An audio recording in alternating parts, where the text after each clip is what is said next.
Oke, oke.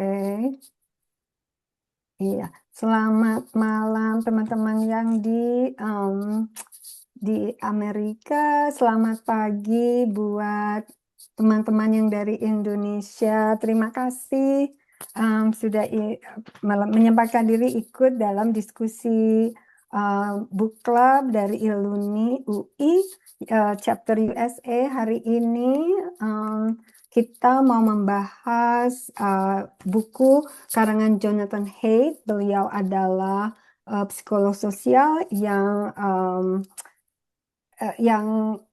sangat tertarik untuk membahas bagaimana generasi muda sekarang kelihatannya sangat dipengaruhi oleh internet dan smartphone gitu ya. Bukunya berjudul The Anxious Generation. Dan saya hari ini ditemani oleh Ibu Dr. Nurul Itkia Haryadi. Beliau adalah dokter spesialis penyakit infeksi anak yang lulus dari Universitas Indonesia, Fakultas Kedokteran, kemudian melanjutkan spesialisasi di Amerika. Pada saat ini Bu Dr. Nurul berpraktik di Arizona dan menjadi instruktur klinis di University of Arizona College of Medicine di Phoenix. Oke, selain kesibukan sebagai dokter, Bu Nurul juga dikenal sering gemar belajar, membaca, dan berbagi pengetahuan. Jadi saya rasa nanti masukan dari Bu Nurul akan sangat berguna dalam membahas buku ini hari ini. Ini juga sebetulnya idenya Bu Dr. Nurul. Ya, oke. Sekarang saya mau Enggak, itu share. kebetulan aja. Kita berdua sudah sama-sama baca, terus oke, ini kayaknya menarik untuk yang berikutnya. Iya, ini menarik karena kan semua orang sekarang pakai smartphone, ya nggak pakai. Ya, oke, saya mau share screen. Pada kelihatan nggak? Kelihatan screennya? Kelihatan kok. Kelihatan. Ya. Oke. Jadi bukunya ini Anxious Generation. Kalau nggak salah tahun 2022 ya, Mbak Nurul. Bener Ya, lah, kalau setelah pandemik selesai.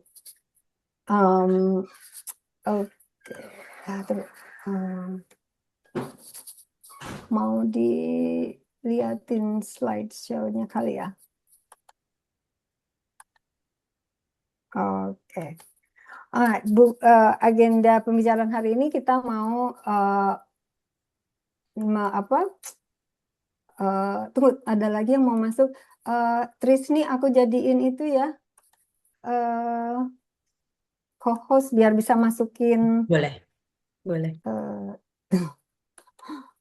Tunggu, Trisni jadi co-host. Alright. Biar bisa masukin yang pada mau masuk. Bukunya ini terdiri sebetulnya dari 4 part ya, termasuk introduksi. Jadi ada 5 sebetulnya dengan introduksinya ya. Jadi beliau itu kayaknya mau membahas dari sejarahnya, dari gimana sebelum sebelum tahun 2010 ya, yang awalnya terjadi perubahan dalam mental health anak-anak muda sejalan dengan mulainya ada smartphone dan sosial media semakin banyak dipakai sama orang, sama kita semua juga termasuk lah ya.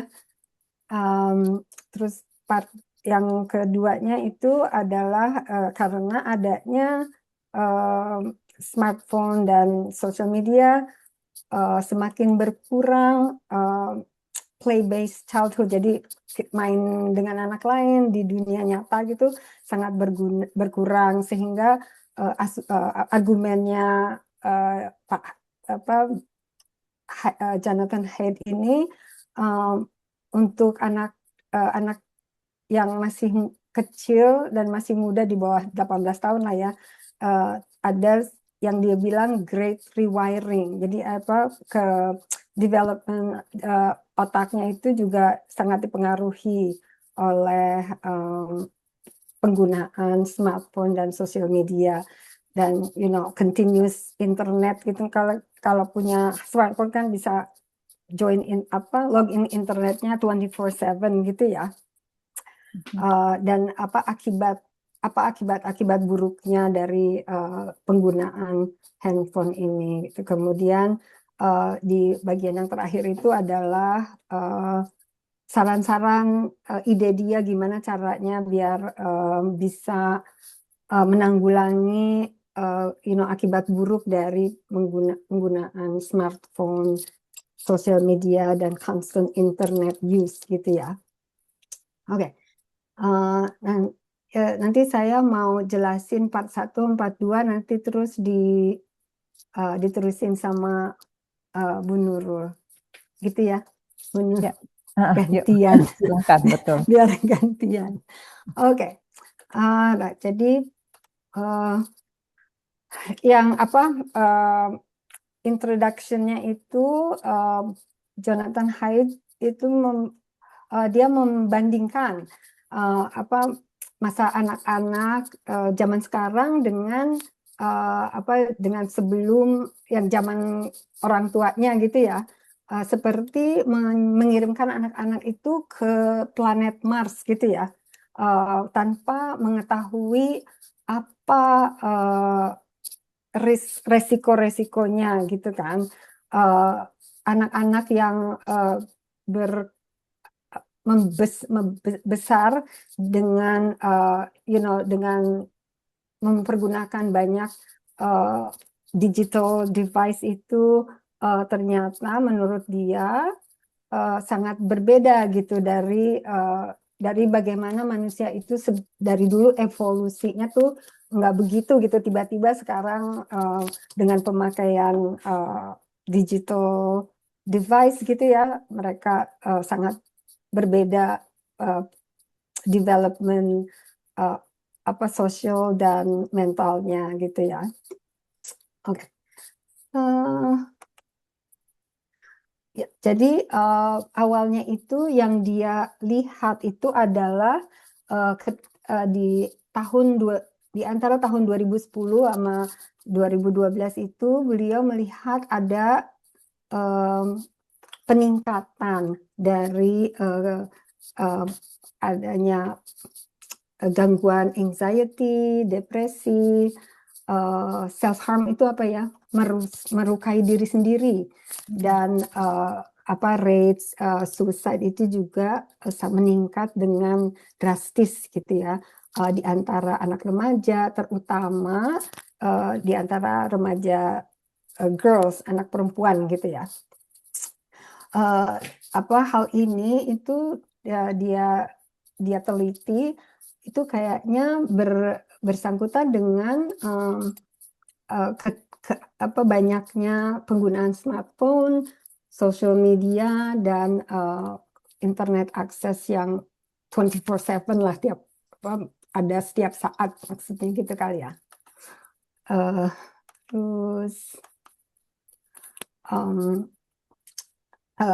argumen Jonathan Haidt itu anak-anak itu sebetulnya perlu bisa bermain bebas gitu ya, bereksplorasi dan dengan anak-anak lain secara face to face gitu, secara langsung gitu, bukan lewat smartphone atau komputer gitu ya, supaya mereka bisa belajar dengan berinteraksi langsung dengan orang lain, anak lain itu belajar untuk bisa conflict resolution gitu ya. Conflict resolution itu bagaimana mengarungi kalau ada konflik, gimana caranya untuk apa tuh namanya, find solution gitu, bagaimana solusinya, ya kan. Terus dengan apa bermain itu juga anak itu belajar menjadi independen gitu ya. Sedangkan problemnya zaman sekarang itu orang tua itu lebih cenderung sangat ketat supervisinya gitu dengan apa eh, kalau anak itu nggak boleh kayak apa terlalu dilindungi gitu ya, dalam dunia nyata selalu apa mencegah mereka melakukan sesuatu yang berbahaya, dianggap berbahaya gitu ya, dan apa memberikan struktur yang lebih ketat gitu. Jadi eh, kalau yang saya lihat itu anak tuh suruh les ini, misalnya les itu gitu ya. Terus ada sports. Kalau di Amerika itu anak-anak selalu harus ikut sports team gitu ya. Jadi kurang ada kesempatan untuk bisa bermain bebas gitu, nggak yang tanpa supervisi yang ketat gitu ya. Dan apa bermain bebas dengan anak lain itu apa mereka itu disebut modus discovery gitu ya. Mereka menemukan sesuatu yang baru dan mempelajarinya gitu melalui eksplorasi, belajar juga didapat dari berhubungan langsung dengan anak lain gitu ya, dan mengambil resiko apa ada resiko-resiko yang bisa diambil dan dipelajari gitu ya. Sedangkan kalau terlalu disupervisi itu akhirnya bisa menimbulkan anak itu jadi in defense mode gitu. Mereka apa avoid itu apa ya? Menghindari ancaman, selalu ingin stay safe gitu ya, nggak mau ketakutan ini ketakutan itu gitu kan. Kemudian dibahas bagaimana puberty itu apa ya, menjadi remaja uh, itu secara historically gitu ya, masa remaja itu adalah transition ke masa dewasa gitu ya. Sedangkan pada di generasi sekarang itu yang terjadi itu adalah physical maturity itu semakin cepat muncul, sedangkan social maturity-nya lebih terlambat gitu dibandingkan generasi-generasi sebelumnya. Jadi penggunaan smartphone dan sosial media itu menimbulkan masalah-masalah yang dibagi terhadap empat tipe gitu ya, 4 hal: social deprivation, sleep deprivation, attention fragmentation, dan adiksi ya. Dan sosial media itu lebih merusak kondisi mental health anak perempuan, karena anak perempuan itu lebih terpengaruhi oleh apa yang ditampilkan di sosial media gitu kan. Di sosial media itu banyak terjadi social comparison gitu ya kan, membandingkan diri secara sosial, terus kompetisi status sosial gitu ya, terus juga masalah body image, jadi orang mau membandingkan diri dengan penampilan gitu ya. Dan anak perempuan itu lebih cenderung kalau tipe agresinya itu secara hubungan sosial yang disebut sebagai relational aggression ya, sama Pak Hyde ini. Oke. Terus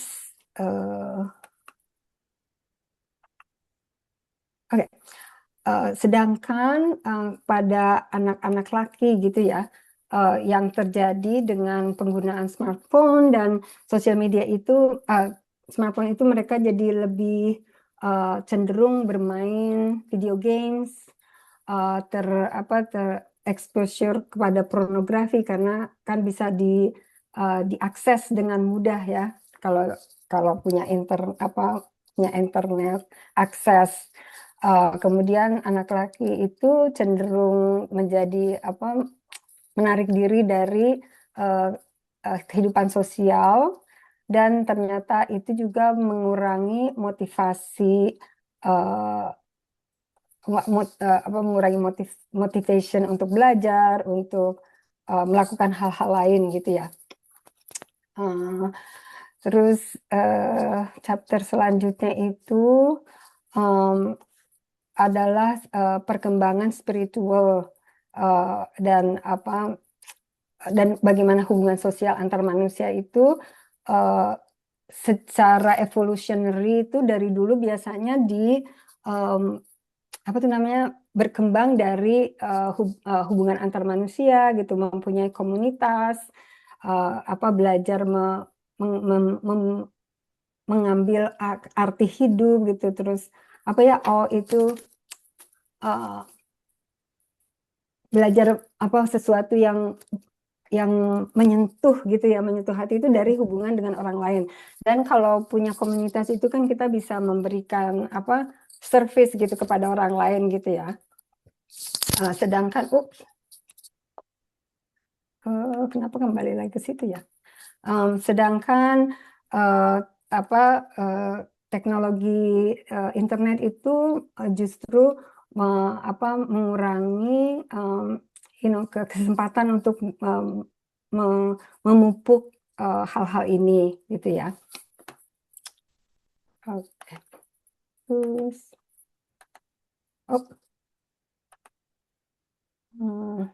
kemudian chapter salah klik, sorry. Oke, terus ini bagian salah ya, coba bagian udah bagian keempat aja, Bu Nurul diterusin. Iya, oke. Tadi kan, iya tadi jadi melanjutkan yang 4 itu ya, empat bahaya dari social, dari sebenarnya kan kalau di buku ini kan mereka Dr. Haidt itu kan yang pertama membicarakan tentang smartphone, jadi bagaimana smartphone itu mengubah hidup kita, tapi juga secara umum ya, tapi juga bagaimana social media terutama benar-benar harmful untuk youth, untuk teenager. Jadi yang ada, mungkin saya mau bicara sedikit tentang yang tadi itu aja, yang four foundational harms. Kan ada social deprivation, ada sleep deprivation, attention fragmentation, and addiction. Jadi mungkin kalau saya sih mau kasih mungkin sedikit ilustrasi, nanti juga kalau di sini ada teman-teman yang bergabung di sini yang juga bekerja atau berkarya di bidang either pendidikan atau kesehatan anak, mungkin juga bisa share apa yang dialami atau apa yang diamati. Jadi pertama yang tentang social deprivation itu jelas sekali ya, terutama kan kalau smartphone-nya sendiri itu kan sebenarnya sekitar 2010, tapi teknologi internet itu sangat-sangat maju itu kan terutama di akhir dekade 2010-an lah ya, mau masuk ke 2020. Jadi itu kebetulan tepat juga dengan pandemi COVID. Yang saya lihat makin banyak anak-anak itu dan remaja yang tidak punya teman dekat di dunia nyata. Tapi mereka bilang, oh saya punya teman, tapi temannya teman virtual. Jadi teman, kalau laki-laki mungkin teman virtual gaming, kalau anak perempuan itu teman social media gitu. Itu jadi terlihat sekali ada social deprivation. Dan ini sebenarnya bukan hanya untuk remaja, juga untuk dewasa. Masalahnya adalah kenapa kita sangat sangat peduli tentang pengaruh social deprivation ini ke youth, ke remaja dan anak-anak adalah karena kan otak kita terutama bagian frontal di mana kepribadian, emosi dan bagaimana cara kita berinteraksi dengan orang lain itu masih berkembang sampai usia sekitar 25. Jadi efek social deprivation ini terhadap anak-anak muda itu memang lebih besar dibanding terhadap orang-orang yang ketika social deprivation itu terjadi sudah dewasa. Kemudian yang kedua itu ada kan sleep deprivation tadi yang disebutkan. Ini benar sekali. Jadi terasa sekali kalau saya itu misal di office itu kan di klinik itu kan pertanyaan saya adalah kayak kalau misalnya itu well visit gitu ya, kunjungan rutin itu kesehatan, salah satu pertanyaannya kan tentang tidur gitu ya. Jadi pertanyaannya adalah kamu tuh tidur berapa banyak gitu semalam. Terasa perbedaannya antara tahun awal-awal saya masih masih junior gitu ya, dibanding dengan sekarang. Jadi sekarang itu umum sekali remaja itu tidur misalnya cuma 6 jam semalam gitu kan. Padahal kan mereka butuh tuh sebenarnya sekitar 9 jam uninterrupted sleep untuk otak mereka itu memproses apa yang mereka pelajari sepanjang hari dan menempatkan apa yang dipelajari itu di kita bilangnya kayak di memory boxes. Jadi make it easy for them to kind of like to pull the things that they learn in the future. Nah, tapi kalau misalnya kalau tidurnya itu 6 jam bahkan ada yang 5 jam gitu ya setiap malam ya, jadi kan pastinya akan ada efek ke kesehatan mereka secara umum, tapi juga ke kesehatan mental mereka. Dan nanti saya juga akan bicarakan sedikit tentang itu. Kemudian yang berikutnya adalah attention fragmentation. Jadi ini jangankan untuk anak muda deh, untuk anak-anak remaja, kita aja kan kayak gitu ya. Kalau misalnya sekarang itu kalau misalnya kita pegang cellphone gitu di tangan kita, padahal sedang mengerjakan yang lain, pasti ada itu kayak niggling need in our mind kalau kita tuh butuh cek cellphone kita setiap berapa menit lah atau mungkin berapa detik gitu. Jadi attention fragmentation itu benar-benar sesuatu yang sangat-sangat nyata. Dan ini nantinya akan ada kaitannya dengan ADHD misalnya, yang akan saya bicarakan berikutnya. Kemudian yang terakhir tentunya addiction. Jadi addiction ini either to social media atau gaming.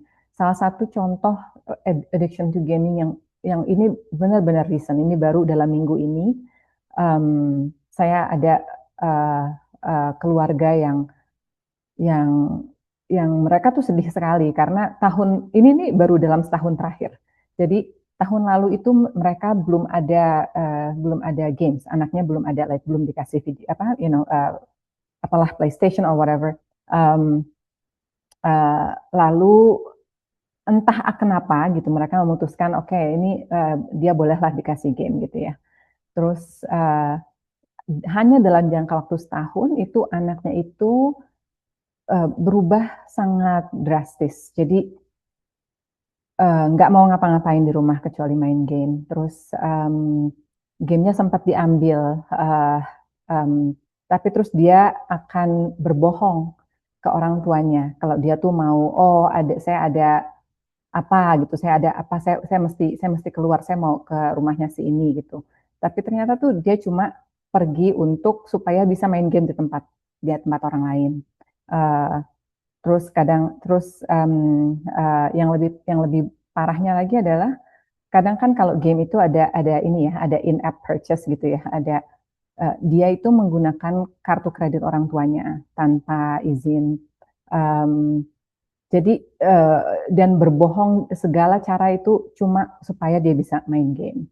Um, itu jadi kan kalau addiction itu kan berarti adalah kalau kita tuh suka sekali dengan sesuatu sehingga sesuatu itu tuh benar-benar apa namanya menghalangi fungsi kita yang normal sehari-hari gitu kan ya. Jadi ya itu contoh yang paling paling baru yang saya uh, baru baru amati itu. Kemudian jadi ada beberapa hal terutama tentang um, pengalaman itu yang menurut saya, jadi kan Dr. Haidt itu menyebutkan di bukunya kalau early onset gitu ya, early onset dan um, total prevalence juga naik untuk anxiety, untuk depression, untuk ADHD. Tapi ada satu lagi yang Dr. Haidt juga menyinggung sedikit di bukunya. Tapi satu lagi adalah terutama tadi ya yang Mbak Anya yang kalau misalnya yang girls itu mereka kan menggunakan social media lebih banyak. Jadi mereka lebih banyak sharing tentang emotion mereka, tentang apa yang mereka alami gitu. Salah satu akibatnya adalah kita juga melihat banyak pasien anak-anak, tapi juga sebenarnya orang tuanya ya. Karena orang tuanya juga kan they're on social media all the time sometimes, yang apa namanya keliru menginterpretasi emosi dan fase perkembangan yang sebenarnya normal sebagai sesuatu yang patologis gitu. Jadi sering ada yang they're so sure that they have like ADHD for example, atau they're so sure that they have autism hanya karena mereka itu lihat social media dan like some influencer talking about it gitu ya, atau mungkin teman-teman mereka yang ada di feed mereka itu bicara tentang itu. Padahal sebenarnya setelah kita gali lebih lanjut, itu tuh sebenarnya bukan gitu ya. Jadi yang mereka pikir attention deficit, for example, mereka tidak bisa fokus gitu ya. Mereka tidak bisa fokus. Tapi terus ketika kita gali, oh kamu bagaimana tidurnya, kamu bagaimana apa aja kegiatan kamu sehari-hari. Ya mereka akan bilang gitu, akhirnya mereka akan bilang kalau oh iya saya tidur kayak 4 jam sehari, 4 jam tiap malam. Of course gitu ya, mereka nggak bisa fokus kalau cuma tidur 4 malam setiap hari. Ya di sekolah nggak bisa fokus gitu kan. Mereka akan just daydream, bahkan beneran tidur gitu. Atau misalnya mereka bilang, oh mereka autistic karena mereka is very sensitive to every single thing that happens around them. Tapi setelah ditanya gitu, sama lagi, ujung-ujungnya tuh banyak sekali masalahnya adalah mereka itu misalnya kurang tidur. Oh, kalau ya kita aja kurang tidur bisa jadi sensitif kan ya, apalagi remaja yang memang mereka emotional fluctuationnya lebih nyata. Jadi itu salah satu yang efek satu lagi yang menurut saya sih kurang dibahas di sini, disinggung sedikit tapi kurang dibahas. Kenapa ini penting? Karena jadinya adalah kadang anak-anak yang sebenarnya mereka mengalami hal yang nyata, like anxiety atau atau ADHD atau depression gitu, yang nyata justru mereka tidak terdeteksi gitu ya. Tapi yang hanya berpikir they may have this, they may have that, itu justru yang akan akan lebih terlihat, dan mereka istilahnya kalau kayak self diagnose gitu ya, atau diagnose themselves based on some online quiz or something like that, itu kan. Dan takutnya kan yang seperti itu nanti mereka akan, kalau mereka self diagnose, mereka mungkin akan self treat, ya kan. Itu yang untuk klinisi seperti saya itu juga mengkhawatirkan. Kemudian yang terakhir itu adalah seperti yang saya bicarakan, karena yang di social media terus-terusan atau bahkan gaming ya, itu bukan hanya anak-anak gitu. Karena tadi kan perubahan ini kan sekitar tahun 2010, diawali 2010. Jadi banyak orang tua sekarang terutama orang tua yang masih muda, yang cukup muda, mereka juga ada di situ gitu. Jadi mereka adalah produk dari phone-based childhood already. Jadi mereka kekurangan skill sets dan confidence untuk menghadapi fase-fase perkembangan anak mereka sendiri. Jadi sebagai contoh misalnya tantrum gitu ya, tantrum can be very normal in childhood. Tapi kadang sekarang itu kalau orang tua yang lebih muda, ini tidak semua ya tentunya gitu. Banyak orang tua muda yang excellent, karena mereka juga lebih knowledgeable gitu. Tapi ada juga orang tua yang terutama yang lebih muda, itu mereka tidak tahu bagaimana caranya mengatasi tantrum gitu. Karena mereka hanya tahu gitu ya, kalau ada yang entah di lingkungan mereka gitu atau sepanjang mereka tumbuh gitu ya, yang mereka lihat adalah kalau tantrum ya udah dikasih iPad gitu kan, atau dikasih telepon gitu. Itu sih yang tambahan dari saya, Mbak Anya. Mungkin setelah ini kan kita nextnya itu tentang ini ya, tentang like action gitu ya. Mungkin itu sesuatu yang bisa didiskusikan bersama dengan peserta juga sih. Oh iya ya. Makasih Nurul, bahasannya dengan praktek yang dialami, yang di experience-nya, sharing experience-nya. Jadi kan kita tahu di lapangan seperti apa. Oke. Jadi ya intinya kalau menurut Dr. Haid itu anak-anak zaman sekarang itu terlalu dilindungi di dalam kondisi fisiknya, tapi kurang kurang underprotected di virtual world gitu ya. Kalau mereka pakai laptop smartphone, kan nggak ketahuan lagi ngapain gitu anak-anaknya. Oke, so kita bisa masuk ke diskusi ya, Bu Nurul. Diskusinya,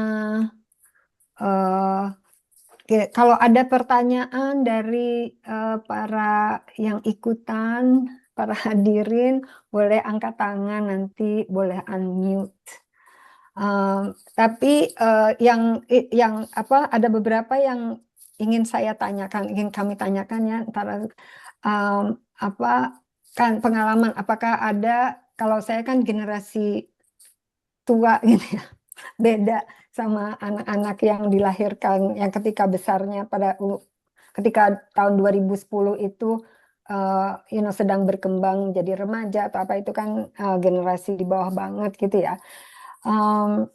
Jadi pertanyaannya gitu, apakah anak-anak zaman sekarang itu memang secara mendasar sudah mempunyai kehidupan yang berbeda gitu ya, perkembangan hidupnya apakah sangat berbeda dari dari generasi-generasi sebelumnya?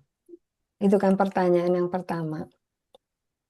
Eh, Terus yang kedua, apakah orang tua zaman sekarang itu tidak bisa membedakan antara apa yang apa perlindungan yang benar dengan apa healthy development gitu kan, seperti tadi Mbak Nurul kasih contoh orang tua yang jadi apa orang tua muda bisa jadi turn to like devices gitu ya untuk memanage uh, perkembangan yang normal gitu ya, seperti throwing tantrums yang gitu-gitu ya.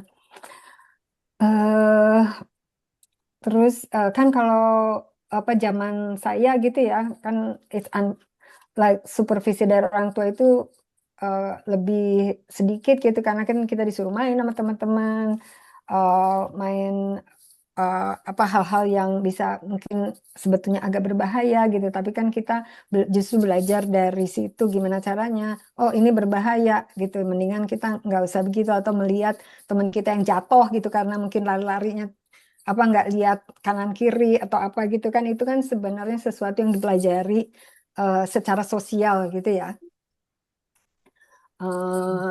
Apakah anak-anak zaman sekarang itu kurang kurang mempunyai exposure terhadap hal-hal yang generasi sebelumnya, generasi yang orang tuanya atau kakek neneknya dulu, uh, bagaimana mereka melewati masa kecilnya gitu ya. Terus kemudian kita mau bahas itu nggak saran-saran dari Dr. Hyde itu gimana caranya, bagaimana caranya kita bisa menanggulangi kondisi hal-hal yang terjadi pada saat ini gitu ya. Bu Nurul mau membahas itu nggak, yang saran-sarannya mana ya? Iya, yang ini ya, Oh ini yang dia saran-sarannya. Mungkin kalau yang saran-saran ini sebenarnya, ini kan tentunya Dr. Hyde itu memberikan saran-saran untuk yang parents gitu kan, terus untuk community, terus untuk government and tech companies. Sebenarnya kan yang paling awal itu kan dari parents ya, dari yang dan kita pingin di sini juga teman-teman yang bergabung juga share sama kita gitu, mana sih yang saran yang kayaknya doable, mana saran yang akan lebih susah gitu kan ya. Jadi yang pertama itu kan yang kalau parents itu kan no smartphone before high school. Jadi usia sekitar 15 ya, 14-15 untuk phone, untuk smartphone. Terus yang social medianya itu kan umur 16 gitu ya. Terus suruh main sama temennya di dunia nyata, jangan lewat smartphone doang gitu ya. Dan mulai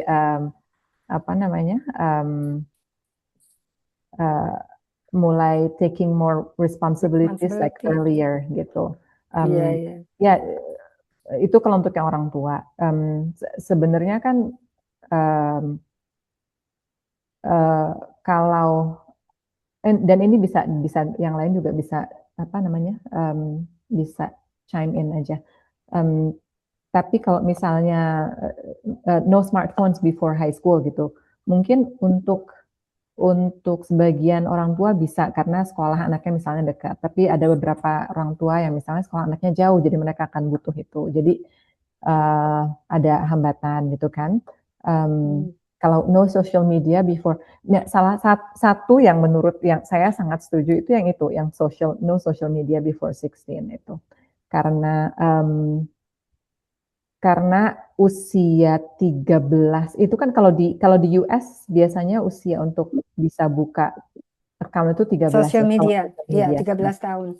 Iya. Nah, kalau usia 13 itu sebenarnya itu masih sangat rentan. Jadi masih sangat rentan terhadap apa namanya ya, like pengaruh dari kelompok teman sebaya dan pengaruh dari orang lain gitu ya. Jadi itu saat mereka benar-benar mencari identitas diri mereka sendiri gitu kan. Kalau 16 setidaknya mereka sudah melalui fase yang kritis itu, fase usia 13 sampai 15 itu. Um, uh, terutama untuk laki-laki ya, anak laki-laki itu bahkan lebih lebih ini lagi kan, sedikit lebih Iya, lebih belakangan iya, apa perkembangan. anak perempuan lebih earlier social maturity-nya lebih cepat Iya, daripada anak laki. Makanya kan iya, kalau di sini apa asuransi kalau anak udah nyetir, ya kan? Kalau mm, asuransi anak, kalau anaknya umur 16 kan ya boleh itu ya udah boleh punya SIM ya di sini. iya, iya. Um, itu anak laki itu asuransinya lebih besar daripada Oh, anak oh ya, perempuan. Kalau nggak salah double. Dulu oh ya, waktu anakku thank God anakku dua-duanya nggak suka nyetir. Jadi baru punya SIM umur 18 atau apa pokoknya it's past that. Kalau misal 16 tuh ada temanku bilang anaknya misalnya ya yang cewek itu asuransinya naiknya $2.000 misalnya gitu ya setahun. Emang naiknya juga banyak banget gitu loh kalau mesti anak-anak gitu. Terus kalau anak cowoknya tuh $4.000. Pokoknya double dari anak cewek lah gitu apa premi asuransinya. Kalau iya, dulu aku ya karena before they turn 18 itu asuransinya lebih murah. Pas udah 18 tuh lebih murah. Terus akhirnya yang totally lebih murah itu setelah umur 25. Karena kan emang katanya kan apa apa sih frontal lobe itu ya baru iya, selesai berkembangnya itu setelah sekitar umur 25. Jadi iya, mungkin apa perusahaan asuransi juga apa iya, mempergunakan apa threshold itu. iya, iya. Itu Hmm. kan ya itu untuk yang orang tua ya. Untuk yang community sebenarnya uh, boleh nggak saya panggil, saya ini put on the spot, ada satu di sini yang saya tahu sudah apa Sudah bekerja berlangsung, di satu sudah bekerja di diterapkan. satu sekolah bekerja di satu sekolah yang mulai mulai menerapkan hal ini, atau setidaknya apa namanya apa eh, apa namanya memulai memulai perjalanan ke arah inilah. Boleh ya. Hmm. Ya, ya, Bisa ya. nggak ini ada Ya, ada ya, ibu ya. ibu Dina, Oh iya, boleh. Silakan. coba bisa nggak ya, Unmute, bisa bisa bisa unmute mute sendiri. nggak ya. Mm-mm. Heeh. Bisa unmute sendiri kan ya? Atau harus kita yang Halo. Bisa. unmute? Oh Nah, ya. Iya. Gitu. oh, Oke, iya sudah. Hai, halo. Nggak bisa open video ya. oh ya, heeh. Oke, hai. Iya, makasih Dokter Kiki. Jadi mungkin kalau mau ngomongin yang di sekolah ya, iya. Halo, Iya, halo. iya, heeh. Masih kedengaran. Oke, iya. Ya, mungkin kalau yang di sekolah itu what schools can do, memang kebetulan mungkin kenalan dulu saya yang Dina, saya bekerja di salah di gitu. Sorry, di Surabaya sekarang. Saya A- pusatnya dari Jakarta dan Agak kita, terputus-putus. oh gitu ya, terputus-putus. Nah, sekarang nggak? Coba lagi. Halo, Ya, sekarang bagus. oke, iya. Jadi buku ini sebenarnya memang udah dijadikan bahan bacaan gitu, wajib lah untuk semua guru, not only the teachers but also parents juga dikasih gitu ya, dikasih diminta untuk baca ini. Kenapa? Itu udah beberapa tahun yang lalu sih, karena menerapkan tuh yang namanya phone free gitu. Jadi pada awalnya sekolah kita tuh memang kalau mulai middle school itu udah bisa bawa handphone sendiri. Kalau free memang nggak boleh sama sekali.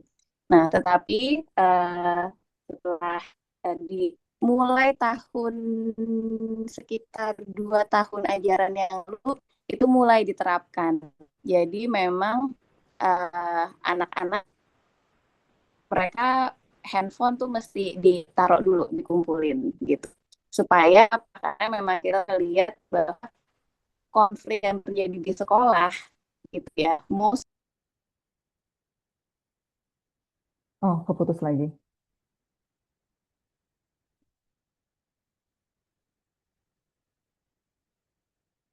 Sorry.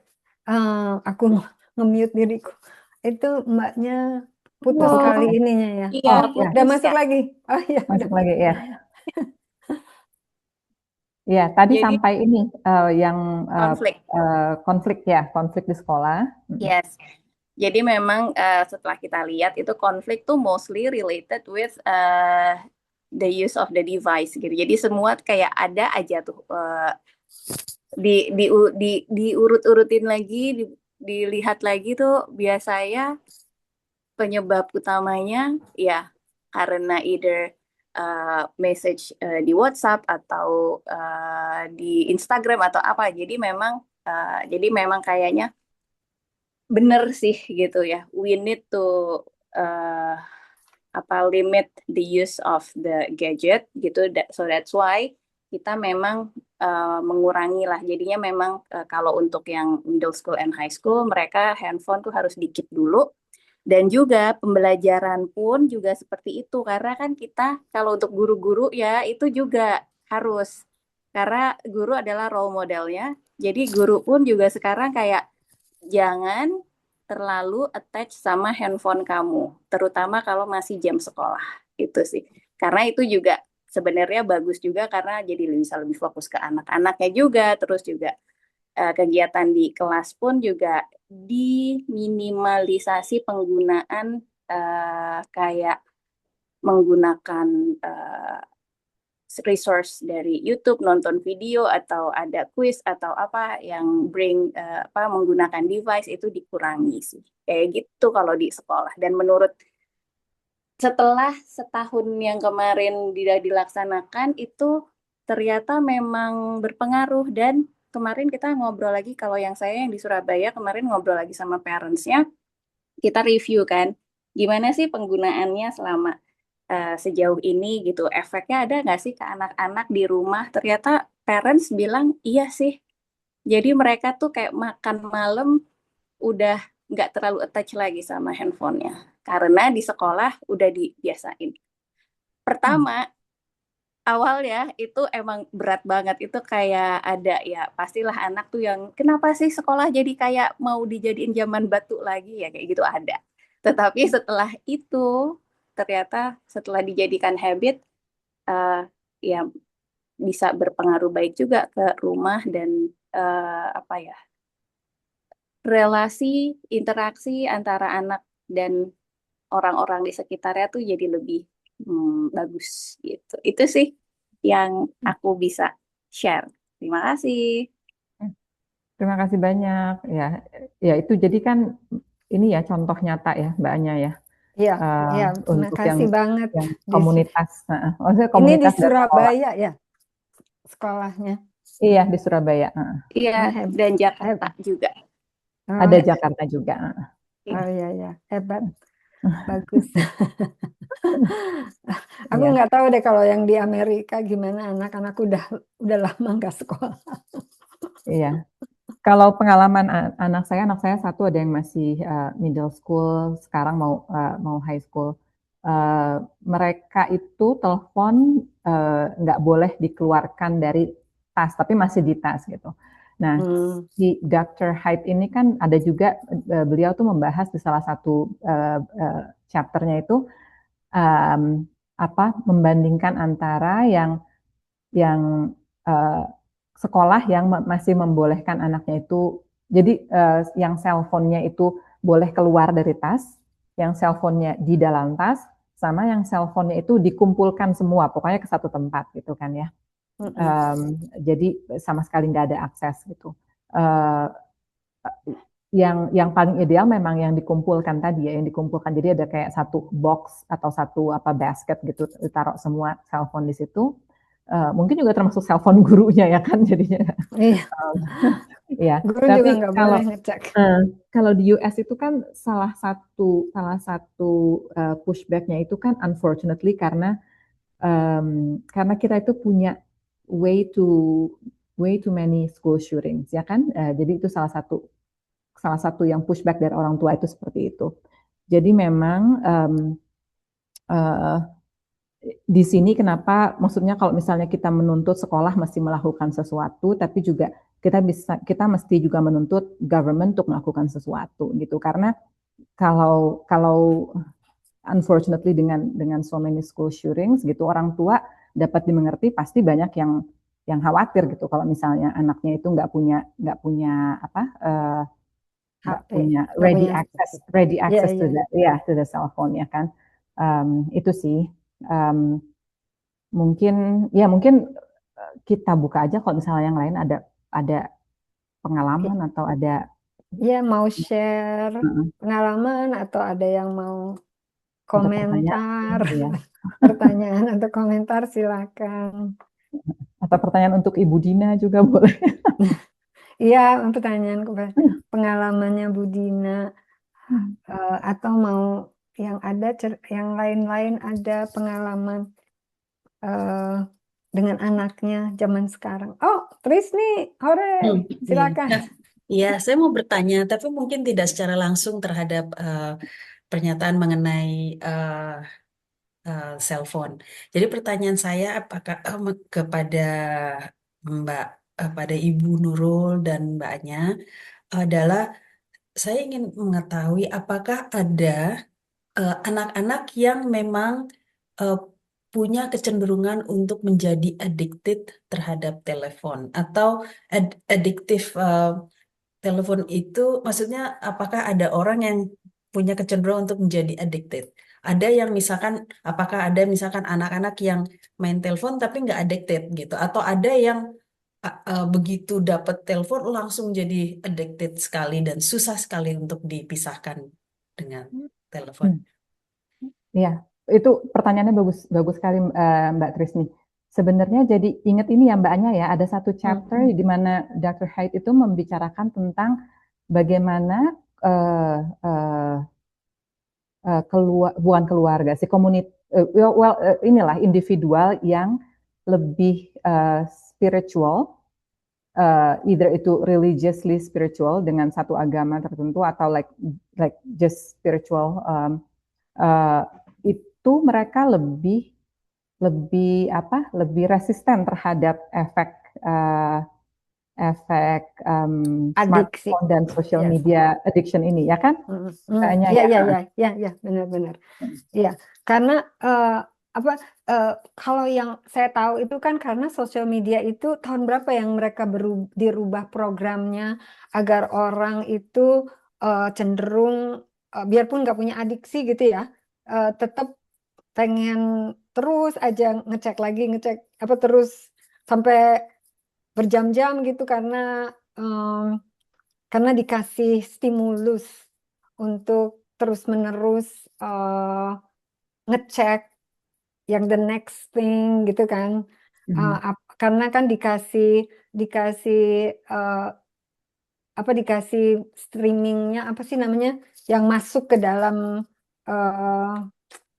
apa tuh namanya Feed. apa sih Feednya. feednya ya yang masuk pada feednya itu yang mereka yang dianggap akan bikin orang itu tertarik gitu kan ya karena program sosial media itu at some point dirubah agar mengenali interestnya tiap-tiap pengguna gitu kan jadi memberikan feed yang kemungkinan besar akan diklik gitu kan ya jadi mungkin udah belum ada penelitiannya kali ya antara apakah semua orang akan demikian walaupun quote and quote jadi adiksi gitu ya walaupun mungkin nggak punya kecenderungan itu tapi dengan dikasih sesuatu feed yang menarik dianggap akan menarik untuk dilihat gitu ya.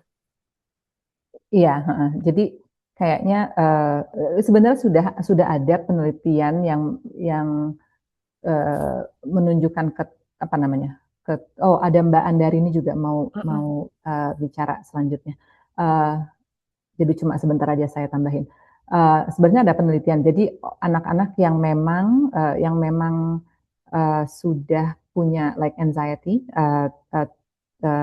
to begin with, itu mereka lebih cenderung akan lebih mudah get addicted karena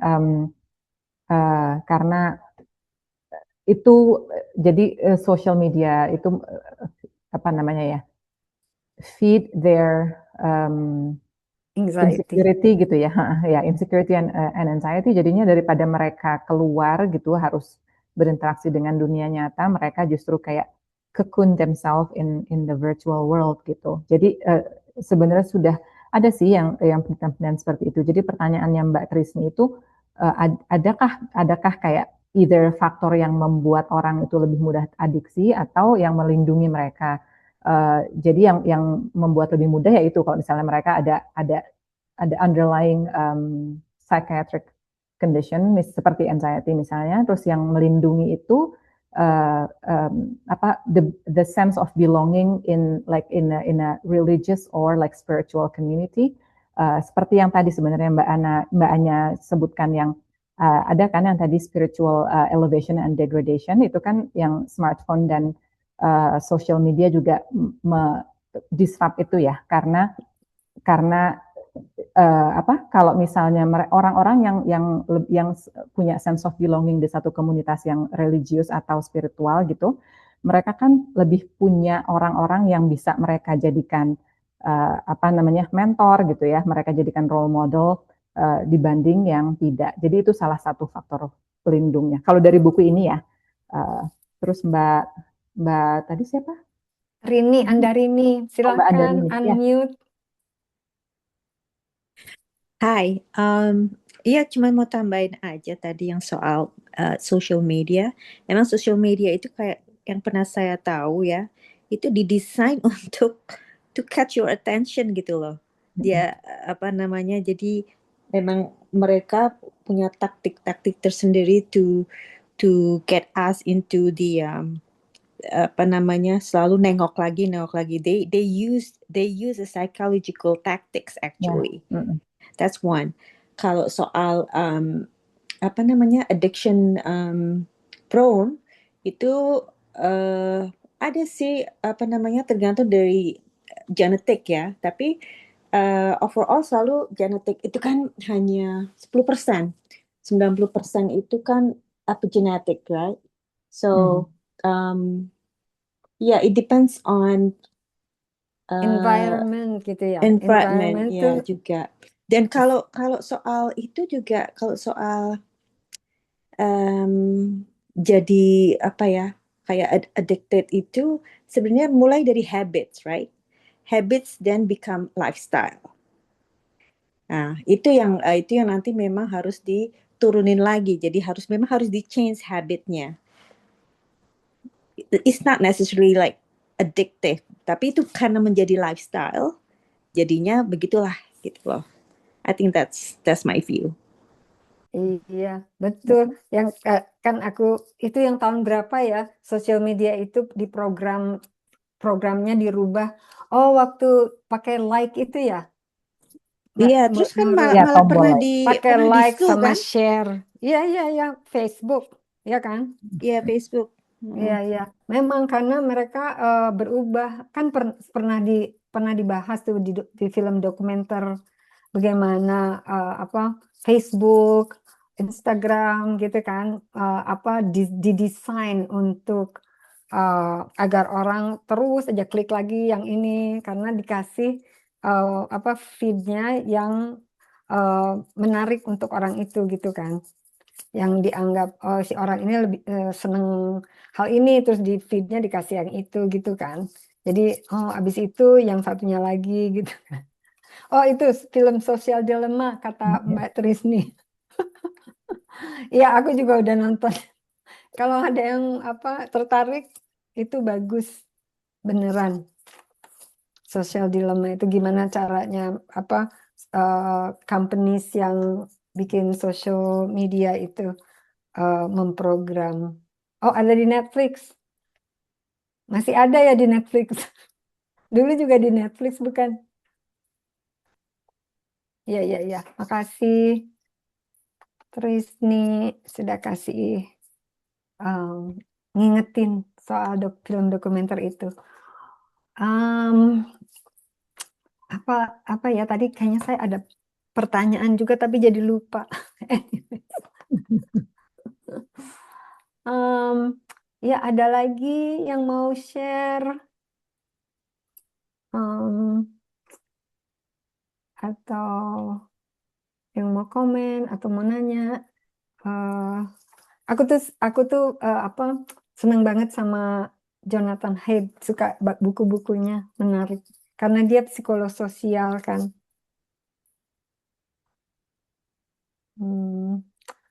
Oke, kalau udah nggak ada lagi, bisa kita tutup pembicaraannya malam ini. Oh ini mungkin Mbak, nanti aku tulis di ini deh di message. Itu kayak, jadi kan karena buku ini bukunya kayaknya 2024 ya, 2024. Tunggu aku pertama cek. keluar. Kalau nggak salah 2024 baru ya, oh my God. Aku Tapi pikir memang itu udah lama. Tapi memang datanya itu Dr. Haidt bilang memang dari beberapa tahun sebelumnya kan. Jadi ini maksudnya ini ada yang jadi karena buku ini ya ada kayak some like movement lah ya, kalau dibilang movement untuk mencoba apa namanya lebih like taking back control dari untuk melindungi anak-anak kita gitu dari bahaya dunia virtual itu kan. Iya. Yang ini kan ada, jadi kayak misalnya kalau misalnya orang tua gitu mau tahu alternatif saya dibanding saya pakai like cellphone, terus apa dong, maksudnya dibanding saya pakai smartphone untuk anak-anak alternatifnya apa gitu kan. Ini saya baru aja taruh di situ, memang jadi ada websitenya.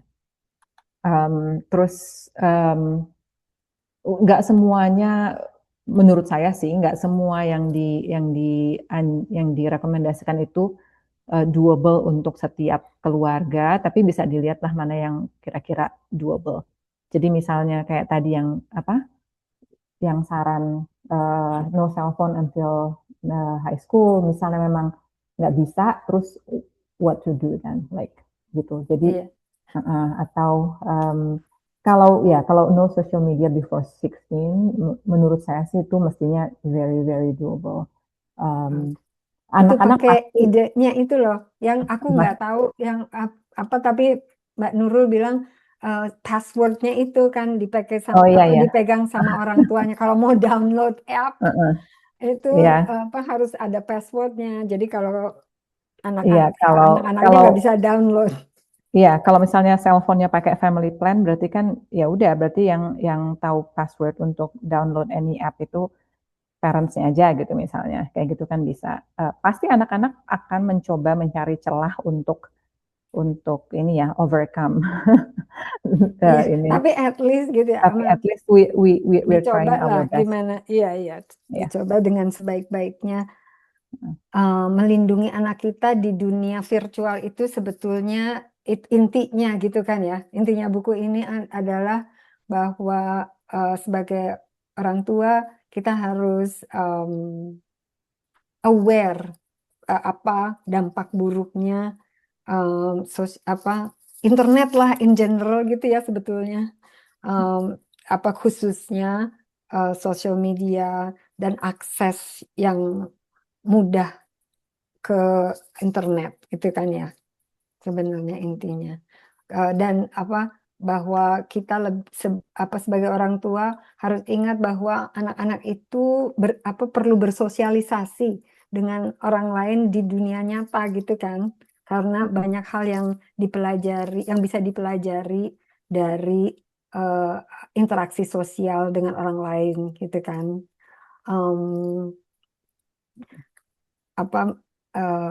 social learning itu penting karena manusia itu kan memang sebenarnya adalah social being gitu kan. Kalau eh, hubungan sosial dibuat di dunia virtual itu nggak sama kalau kalau berinteraksi secara langsung. Tuh, kira-kira gitu ya, Kak Nurul. Oke. Ya. Oke, kalau nggak ada lagi, akan saya tutup. Saya senang sekali ada banyak yang ikutan yang dari Indonesia segala, dan dari Indonesia juga ikutan. Saya senang.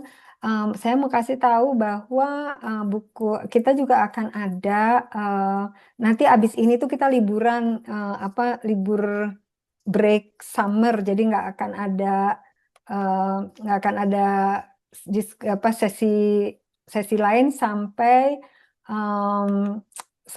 nanti bulan September baru lagi.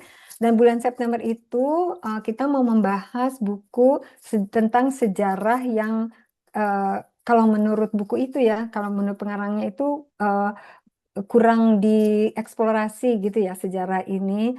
Judul bukunya eh, Under the Java Moon, itu pengalaman sekeluarga Belanda yang di Jakarta ketika okupasinya under Japanese occupation gitu ya. Pengalaman mereka dimasukin ke camps di Jakarta adalah di mana gitu ya. Dan kita akan mengundang pengarangnya, namanya kok tadi lupa, Heather somebody, Bu Trisni. Ingetin, Ya, kita panggilnya Bu Heather. Bu Heather Be More. Heather Be More. Ya, beliau akan menjadi pembicara tamu. Jadi saya harap yang pada ikutan dari Indonesia nanti kita kirim posternya biar bisa ikutan juga